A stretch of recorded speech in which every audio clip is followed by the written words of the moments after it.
Hello dear student. तो बाबा फिर से प्रेजेंट है और ये आपका शानदार सा चैनल शशि कुमार 152 और हम हैं आपके प्यारे से टीचर शशि कुमार। और आपको पता है हम आपके लिए लेकर आते हैं प्रत्येक दिन शाम को 8 बजे से क्लास 11th का केमिस्ट्री, जिसमें हमारा ये है लेक्चर नंबर 10। यानी आज हम पढ़ने वाले हैं एक बेहद सुंदर सा एकदम झकास सा टॉपिक। कौन सा? एवरेज एटॉमिक मास यानी औसत परमाणु द्रव्यमान। बहुत छोटा टॉपिक है लेकिन बहुत ही मस्त है।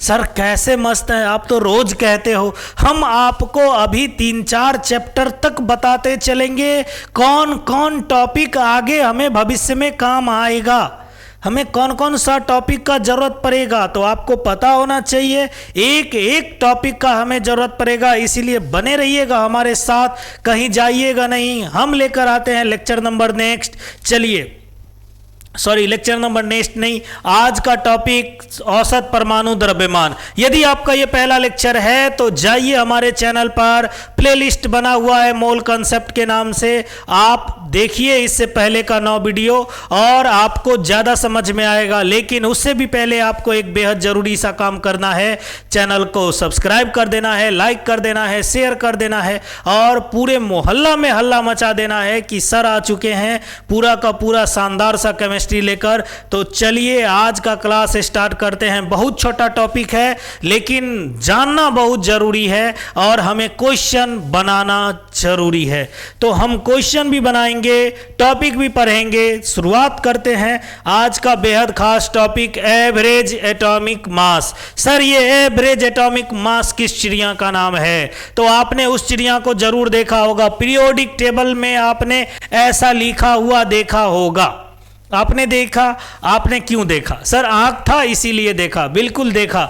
जब आपने पीरियोडिक टेबल में ऐसा देखा तो आपने देखा ये हमारा 12 जो दिया हुआ है वो क्या दिया हुआ है? सर ये 12 जो हमारा दिया हुआ है ये 12 है हमारा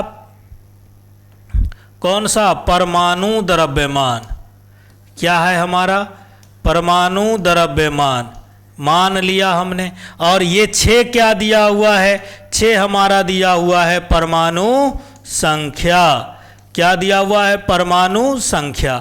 अब वो है परमाणु द्रव्यमान, ये है परमाणु संख्या। सर ये परमाणु द्रव्यमान आया कहां से?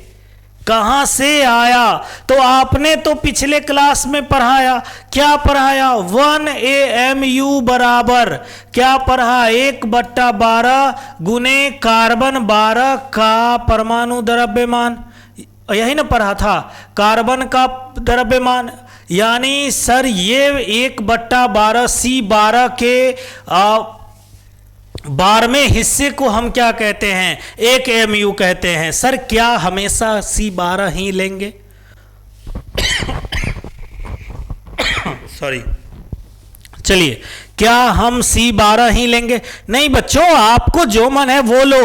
अगर आप ऑक्सीजन 16 लेते हो तो आप यहां पर 1/16 लो ना, 16 का।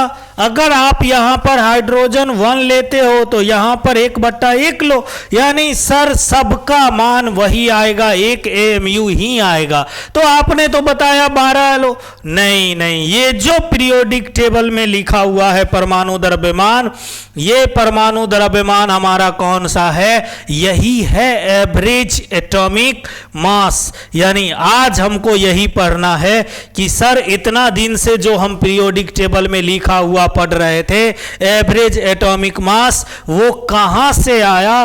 तो वो हमारा अब पता चलने वाला है। ये जो परमाणु द्रव्यमान हम पढ़े थे, ये परमाणु द्रव्यमान आया कहां से? अब पहला नंबर आपको बता दें, 1 सेकंड के लिए रुकिएगा।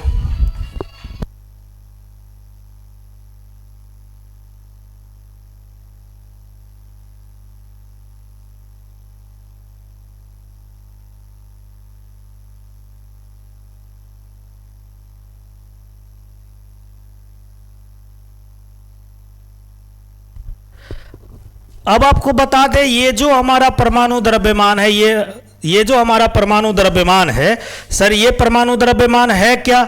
तो यही परमाणु द्रव्यमान हमारा क्या है? एवरेज एटॉमिक मास है। सर ऐसे कैसे, निकाल के बताइए। तो हम आपको अभी देंगे लाइव डेमो, आपके सामने वो जादू करेंगे जिससे हमारा ये रिजल्ट आएगा। सर करके दिखाओ जल्दी से, लेकिन पहले ये जान लो एवरेज एटॉमिक मास होता क्या है।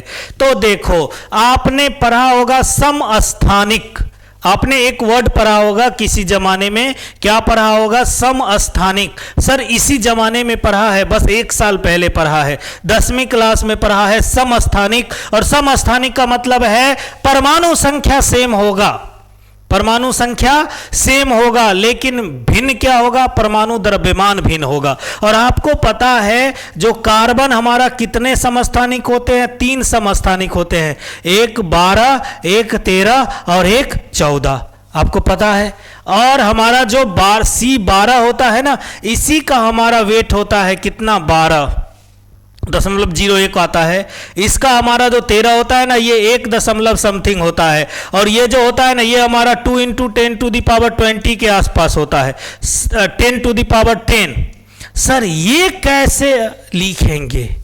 ये कैसे लिखेंगे, कैसे लिखेंगे? सो देखिए, अब ये जो हमारा होता है, तो हम C12 को ही क्यों यूज करते हैं? सर 12 को ही यूज नहीं करते, हम जब एवरेज एटॉमिक मास निकालते हैं तो 12 ही आता है। मतलब क्या करेंगे? तो ये हमारा कितना % उपलब्ध है ये देखेंगे, और हमारा यानी हम जो निकालने वाले हैं कौन सा एवरेज एटॉमिक मास, वो किसके लिए वैलिड है? तो एवरेज एटॉमिक मास हमारा वैलिड है किसके लिए? जिसका समस्थानिक हो, यानी आइसोटॉप के लिए, यानी समस्थानिकों के लिए क्या निकाला जाता है? एवरेज एटॉमिक मास निकाला जाता है। सर 3-4 भाई होगा तब ना बड़का छोटका मझला होगा, और एक ही रहेगा तो बड़का क्या छोटका क्या, है ना? वही हाल है, जब अकेला रहेगा तो कौन सा समस्थानिक की बात होगी, लेकिन अगर समस्थानिक है तो कौन सा? औसत परमाणु द्रव्यमान का बात होगा। अब जब हम आपको क्वेश्चन बताएंगे तो हम आपको एक बात बताएंगे कि अगर मान लीजिए जैसे क्लोरीन का है, अब क्या है हमारा? क्लोरीन का है। अब क्लोरीन भी हमारा 2 तरह का होता है, एक 35 और एक 37। क्लोरीन का हमारा कितना द्रव्यमान होता है? 2 द्रव्यमान होता है, एक हमारा होता है 35 और एक होता है 37। अब ये 35 और 37 जो होता है, ये हमारा कितना? 75%, और ये हमारा 25% होता है। ये हमारा 75% और ये 25% होता है। तो समस्थानिक कैसे निकालते हैं? लेकिन सर द्रव्यमान तो हम 35 यूज नहीं करते, लेकिन हम क्या यूज करते हैं? 35.5 यूज करते हैं। किसका? क्लोरीन का द्रव्यमान, यही नहीं यूज करते हैं। सर ये 35.5 कहां से आया? 35.5 है हमारा AAM एवरेज एटॉमिक मास। तो सर अब तो हमें लग रहा है जरूरत है प्रूफ करने का, देखने का कैसे आया, कैसे आया ये एवरेज एटॉमिक मास। कुछ नहीं किया हमने, ये प्रतिशत में है, इस दोनों को गुना कर दिया, इस दोनों को गुना कर दिया, दोनों को जोड़ दिया और 100 से भाग दे दिया, हमारा आंसर आ गया। सर इतना आसान कैसे हो सकता है? अभी हम बताते हैं आपको कैसे आसान होगा। बस आपको ये प्रतिशत क्या हुआ, प्रतिशत मतलब समझे, जो 75% और 25% जो हमने लिखा, वो क्या लिखा हमने? मतलब सर वो 75% उपलब्ध होता है, प्रचुरता होता है, उतना मात्रा में पाया जाता है। और जो 37 होता है, क्लोरीन 37, वो 25% पाया जाता है, मतलब उपलब्धता होता है। तो हमने क्या बताया?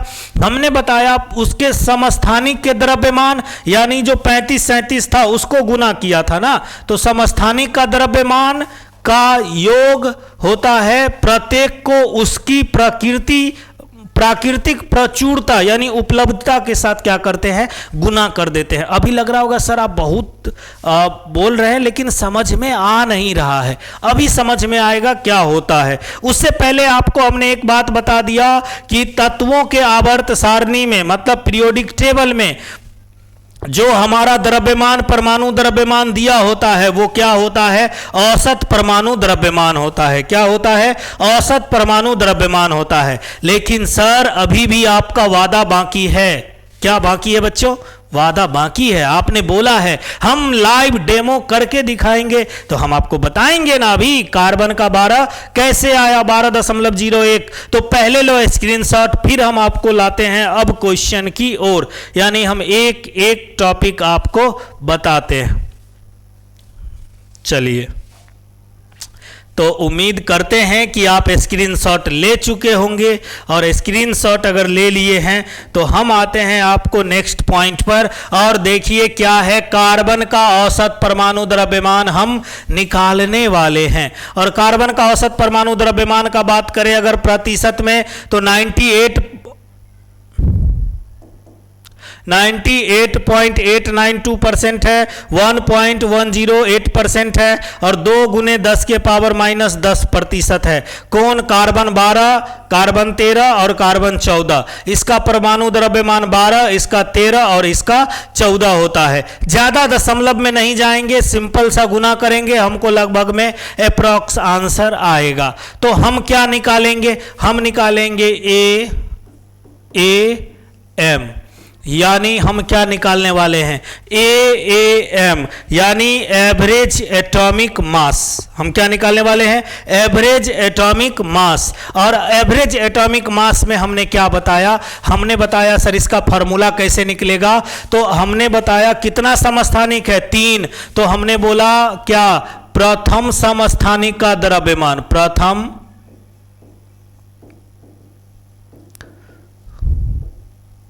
समस्थानिक का द्रव्यमान, प्रथम समस्थानिक का द्रव्यमान, और गुना में क्या हो जाएगा? प्रतिशत गुना में क्या हो जाएगा? या हम लिख देते हैं गुना में क्या? क्या लिख देते हैं? आपेक्षिक बाहुतुल्य, है ना?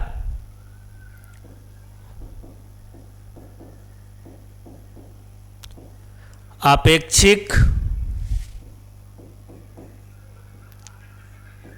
बाहुल्यत। कोई दिक्कत है? ये हुआ पहला। इसको हम जोड़ देंगे किसके साथ? ऐसा ही होगा क्या? हमारा दूसरा समस्थानिक, यानी दूसरा हो जाएगा क्या? द्वितीय समस्थानिक, द्वितीय समस्थानिक का द्रव्यमान, और गुना में क्या? आपेक्षिक बहुलत, आपेक्षिक बाहुल्यत। ये तो हुआ दूसरा का। ऐसा ही होगा हमारा किसका? तीसरा भी जुड़ेगा, यानी तृतीय समस्थानिक का द्रव्यमान। जितना समस्थानिक रहेगा ना उतना का हम संख्या लिखेंगे, यानी तृतीय समस्थानिक का द्रव्यमान। एक बार हम फॉर्मूला लिख देते हैं, बार बार हम नहीं लिखने वाले हैं ना, इसी में टाइम पास हो जाएगा। आपेक्षिक बाहुल्यत बोलने में भी नहीं होता है, बाहुल्यत। ये और बट्टा में कितना हो जाएगा? बट्टा में हो जाएगा 100। बट्टा में कितना हो जाएगा? 100। ये तीनों का तीनों हमारा क्या है? यहां पर ये जोड़ है, यानी तीनों को जोड़ना है, तब निकलेगा एवरेज एटॉमिक मास, AAM हम निकालने वाले हैं। जैसे ही हम AAM निकालेंगे, सिंपल सा निकालना क्या है? सिंपल सा फंडा है, क्या करिए ना, ये 12 प्रथम समस्थानिक का द्रव्यमान 12, और गुना कर देना है किससे? 98 से। किससे गुना कर देना है? 98 से। और क्या करना है? इसको जोड़ देना है। इसको क्या करना है? जोड़ देना है। फिर से हमको क्या लिखना होगा? दूसरे समस्थानिक का भार है 13, और पाया कितना जाता है? तो 1.10%, यानी 1%। और फिर हमको करना पड़ेगा क्या? तीसरा समस्थानिक। तीसरा समस्थानिक क्या होता है? तीसरा समस्थानिक का द्रव्यमान है 14, हमने लिखा 14, और गुना कर दो कितना से? 2 से। गुना कर दिया हमने 2 से। अब क्या किया? 100 से भाग दे दिया। आप गुना करके और भाग देकर देखो, 12.01 हमारा आएगा। और ये हमारा क्या हुआ? ये हमारा हुआ कार्बन का परमाणु द्रव्यमान। क्या हुआ? कार्बन का परमाणु द्रव्यमान। यानी ये हमारा कार्बन का परमाणु द्रव्यमान। और ऐसे हमने निकाला एवरेज एटॉमिक मास कितना आया कार्बन का 12.01। 0.01 हम लोग यूज नहीं करते, हम लोग कितना यूज करते हैं 12 यूज करते हैं। इसीलिए कार्बन का परमाणु संख्या परमाणु द्रव्यमान हम लोग कितना याद करते हैं 12 याद करते हैं। एक बार जल्दी से स्क्रीनशॉट लीजिए। इसको करना क्या है, करना कुछ नहीं है, घर पे आपको फिर से प्रैक्टिस करना है। घर पर आपको फिर से इसको प्रैक्टिस करना है, क्वेश्चन लिख लेना, इसको लिख लेना है। एनसीईआरटी का क्वेश्चन है ये, बस इसको लिख करके बना डालना है, कोई प्रॉब्लम नहीं होगा। एनसीईआरटी में एग्जाम्पल दिया हुआ है। अब अगर हम नेक्स्ट क्वेश्चन की बात करें, नेक्स्ट क्वेश्चन है हमारा क्लोरीन का। कितना है क्लोरीन का? अभी हमने बोला ना क्या, क्लोरीन हमारा दो तरह से पाया जाता है, एक पाया जाता है 35 और एक पाया जाता है 37। ये हमारा होता है 75% और ये होता है हमारा 25%। दोनों को गुना कर देंगे और लिख देंगे। जैसे ही हम निकालेंगे क्या एवरेज एटॉमिक मास, औसत परमाणु द्रव्यमान, तो यहां से क्या आ जाएगा सो देखिए। प्रथम समस्थानिक का द्रव्यमान कितना 35, तो 35 और गुना कौन सा 75, तो 75 कर देंगे, ठीक है। और क्या करेंगे, इसको जोड़ देंगे किसके साथ, तो ये दूसरे समस्थानिक का भार कितना है 37 और परसेंटेज कितना है 25 और भाग दे देंगे कितना से 100 से। हमारा आंसर आएगा 35.5। आप निकाल कर देख लो दोनों हाथ से, एक हाथ से सही हो जाएगा। बात समझ में आया? हर हाल में ये आंसर आएगा। आप गुना करके देखो, आंसर आना है तो आना है, किधर भी नहीं जाना है। बात समझ में आया? तो ये हमारा किसका था क्लोरीन का। और क्लोरीन का परमाणु द्रव्यमान कितना होता है, तो हमने बताया क्लोरीन का परमाणु द्रव्यमान हमारा होता है कितना 35.5। यही लिखा होता है पीरियोडिक टेबल में 35.5 होता है। बोलो बच्चों, कोई दिक्कत महसूस हो रहा है? दिक्कत तकलीफ उलझन झंझट कुछ भी महसूस हो रहा है तो एक बार बताओ, और नहीं तो हम आगे बढ़ते हैं। अगला क्वेश्चन हम देखते हैं, है ना। हम छोटा छोटा टॉपिक रोज लेकर आते हैं, एक टॉपिक लेकर आते हैं। जिस दिन टॉपिक लंबा होगा क्लास लंबा चलेगा, जिस दिन टॉपिक छोटा होगा क्लास छोटा होगा। घबराना नहीं है कि सर 10 मिनट 15 मिनट का ही वीडियो आता है, लंबा वीडियो 12th वालों का आता है, तो आपका भी आएगा। जैसे जैसे टॉपिक बड़ा होते जाएगा, वीडियो का साइज भी बढ़ता जाएगा, आपका क्लास का लेंथ भी बढ़ता जाएगा। इसीलिए आपको केवल क्वेश्चन प्रैक्टिस करना है, एनसीईआरटी हर हाल में पढ़ना है, क्वेश्चन बनाना है। हम क्वेश्चन भी उपलब्ध करवा देंगे। आपको टेलीग्राम ग्रुप पर जुड़ जाना है, व्हाट्सएप ग्रुप पर जुड़ जाना है, और आपको हम क्वेश्चन भी उपलब्ध करवा देंगे। वो आपको प्रैक्टिस कर लेना है। टोटल चैप्टर एक बार फिनिश होने दीजिए, फिर हम नीट का क्वेश्चन भी कर लेंगे। एक एक क्वेश्चन को खंगाल डालेंगे, गर्दा उड़ा देंगे टोटल क्वेश्चन को। बात समझ में आया? इसीलिए झंझट नहीं लेना है। और याद, अच्छा कुछ बच्चे क्या होता है ना, जैसे बोलते हैं, पिछले साल जो हमारे ऑफलाइन में बच्चे आए थे, बोले सर हमको तो 11th देना है, हमको तो नीट देना नहीं है, तो हम क्यों पढ़े इतना डिटेल से, 11th पढ़ के क्या होगा। तो हमने बताया बच्चों, जब आप 11th पढ़ोगे ना तभी जाकर आपके 12th का रिजल्ट अच्छा होगा। इसीलिए 11th पढ़ना जरूरी है। नहीं तो बहुत सारे बच्चे बोलते सर 11th में ज्यादा मेहनत करने की जरूरत तो है ही नहीं, डायरेक्ट 12th पढ़ेंगे, एकदम डायरेक्ट वो छत पे पैर रखेंगे। चलिए नेक्स्ट क्वेश्चन। अब क्वेश्चन का पैटर्न चेंज करते हैं। वो तो आपने देखा गुना भाग किया और सर डायरेक्ट गुना भाग किए, डायरेक्ट आंसर निकाल दिए। ये तो आप हल्का हल्का क्वेश्चन करा रहे हो। कुछ बच्चों वाली बात नहीं करो, कुछ बड़ों वाली बात करो, ताकि पता चले जो क्वेश्चन क्या है और क्या हमारा जवाब है। तो देखो क्या पूछा, ये पूछा प्रकृति में नाइट्रोजन 2 समस्थानिक के रूप में पाया जाता है। मतलब नाइट्रोजन का 2 समस्थानिक है। नाइट्रोजन का कितना समस्थानिक है? 2 समस्थानिक है। 2 समस्थानिक में जिनके परमाणु द्रव्यमान क्रमशः 14 व 15 है। मतलब परमाणु द्रव्यमान 14 है और परमाणु द्रव्यमान 15 है। अब बोलता है यदि नाइट्रोजन का औसत परमाणु द्रव्यमान 14 है, यानी इसने बता दिया AAF m का मान कितना है, 14 है। तो बताइए दोनों समस्थानिक की प्रचुरता की मात्रा क्या होगी, बताइए दोनों समस्थानिक के प्रचुरता की मात्रा क्या होगी। तो आपको बता दे कि अब मान तो दिया नहीं प्रचुरता का, तो प्रचुरता का मान हम कैसे निकालेंगे, किसी एक को क्या कर ले, x मान ले, किसी एक को क्या करे, x मान ले। तो मान लीजिए माना कि प्रचुरता कितना, x प्रतिशत, तो इसका कितना हो जाएगा, 100 माइनस x प्रतिशत, कितना हो जाएगा, 100 माइनस x प्रतिशत होगा ना जी। अब मान लीजिए ये 75% था, तो ये 25 ही था ना, कैसे निकला, 100 में से 75 घटा दो, 25% आएगा। तो अब क्या किया था हमने, सर कुछ नहीं किया था, बतवा तो सेम है, एकदम आसान तरीका से निकलेगा। आप लोग ना क्वेश्चन का लंबाई जानते हो, जैसे 10वां में क्या था, हम लोग भी जब 10th में पढ़ते थे ना, तो अगर जैसे मेंसुरेशन का, ज्योमेट्री का, इस सब का क्वेश्चन बहुत लेंदी होता है, और क्वेश्चन जैसे ही लंबा क्वेश्चन देखते थे ना, सीधा डर लगता था, सर ये क्वेश्चन तो हमसे होने वाला नहीं है, और जैसे ही बोल दो ये क्वेश्चन हमसे होने वाला नहीं है, आपसे बनेगा ही नहीं।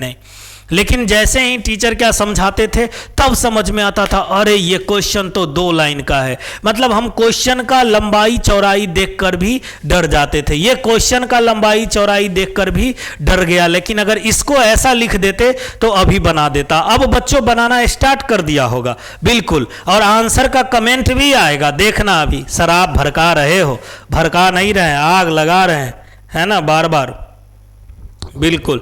चलिए, तो क्या है, हमने बताया था इस दोनों को गुना कर दो, तो हमने क्या किया, 14 को x से गुना कर दिया और साथ में जोड़ दिया, किसको, इसको जोड़ दो 15 को, तो 15 गुने 100, 15 गुने 100 माइनस एक्स, 15 गुने 100 माइनस एक्स, और बट्टा में 100, तो 100 कैसे आया था, तो ये x प्लस 100 माइनस एक्स, ठीक है। चलिए, अब AAM का मान कितना दिया है, 14 मान दिया है, तो हम यहां से बनाना स्टार्ट करते हैं। 14 मान इधर दिए हुए हैं, ये हो गया हमारा 14x, और ये हो गया हमारा कितना 1500, और ये हमारा हो गया 15x, और बट्टा में कितना हो गया 100, क्योंकि ये x से x चला गया, 100 तो आना ही था, फिक्स है। अब क्या करो, इसको इधर गुना कर दो, क्या कर दे, 1400 बराबर 14x प्लस 1500 माइनस 15x। अब क्या करो, इसको इधर ले जाओ, इसको इधर ले आओ, क्या करे, 15x माइनस 14x बराबर 1500 माइनस 1400, आया कितना, 15x में से गया हमारा क्या, सॉरी, हमने क्या किया, इसको परमाणु द्रव्यमान 14 दशमलव कितना लिया, ये जो 14 दशमलव है ना, ये थोड़ा सा मिस्टेक है इस क्वेश्चन में, 14.0067 है, ये थोड़ा सा प्रिंटिंग है, इसको 14.0067, तो ये कितना होगा 14.006, ये कितना हो जाएगा, थोड़ा सा मिस्टेक है क्वेश्चन में, इसका मान कितना है 14.0067, 14 दशमलव कितना लिया हमने, 14.0067 लिया, और 14.0067 जो हमने लिया है, अब ये वैल्यू थोड़ा सा अंतर हो गया था, अब 67 लिया, तो देखो क्या आ जाएगा 1400,067, क्वेश्चन में थोड़ा सा गलती था, 14.0067 बराबर, अब कुछ नहीं है। अब देखो इसको क्या करो, 100 से गुना कर दो, हमारा कितना आएगा, ये लगभग में आएगा हमारा 1400.67, और इधर कितना आया 14x प्लस 1500 माइनस 15x।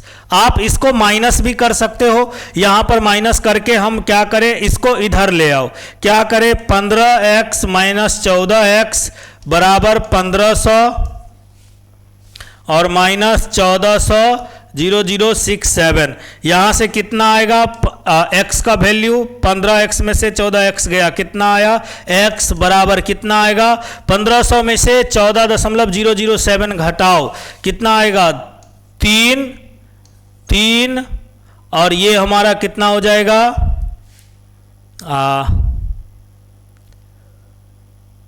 9, ये हमारा हो गया, इसको आ गया हमारा कितना सॉरी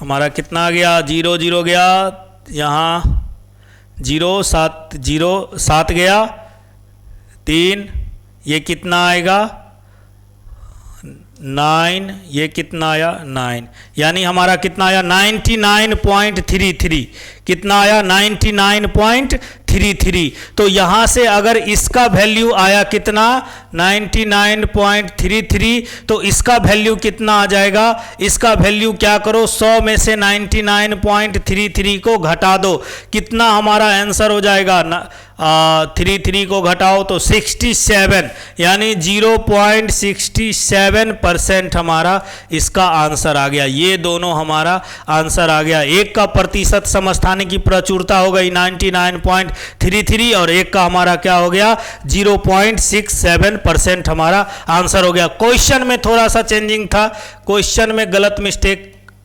टाइप हो गया था इसीलिए। ठीक है, चलिए जल्दी से इसको सॉल्व कीजिए, एक बार घर पे बना के देखिएगा, आपको पूरा का पूरा दिमाग काम करने लगेगा, है ना।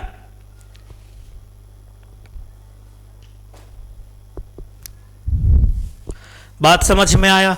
एक ऐसा ही क्वेश्चन आपको हम देते हैं, प्रकृति में कार्बन 12 और कार्बन 13 है, यानी यहां पर बोल रहा है कार्बन 12 और कार्बन 13, कार्बन 12 और कार्बन 13 क्या औसत परमाणु द्रव्यमान कितना है, यानी एम का मान कितना दिया है 12.011 यू दिया है। तो प्रकृति में कार्बन की प्रचुरता क्या होगी, आपको ये होमवर्क हम देते हैं। इसको मान लीजिए, अगर इसको मान लीजिए x, तो ये प्रतिशत वाला है, तो इसको क्या मान लीजिए 100 माइनस x, और किसका पूछा है 12% वाला, यानी यहां पर आपको बताना है x बराबर वाट।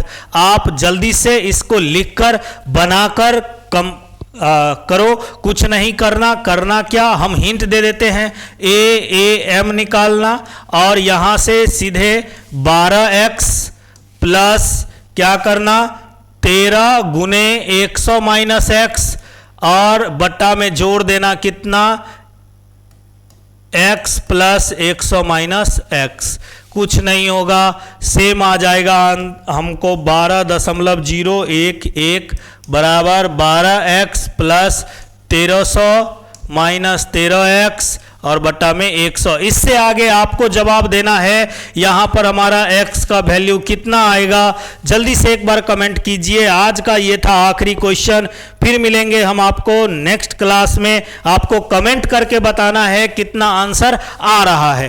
तो ये था हमारा बहुत ही बेहद ही बहुत छोटा सा टॉपिक, कौन सा AAM यानी एवरेज एटॉमिक मास। अगले क्लास में हम लेकर आएंगे मॉलिक्यूलर फार्मूला, यानी आणविक द्रव्यमान, मॉलिक्यूलर फार्मूला नहीं, मॉलिक्यूलर मास, अभी हमारा मास चलेगा।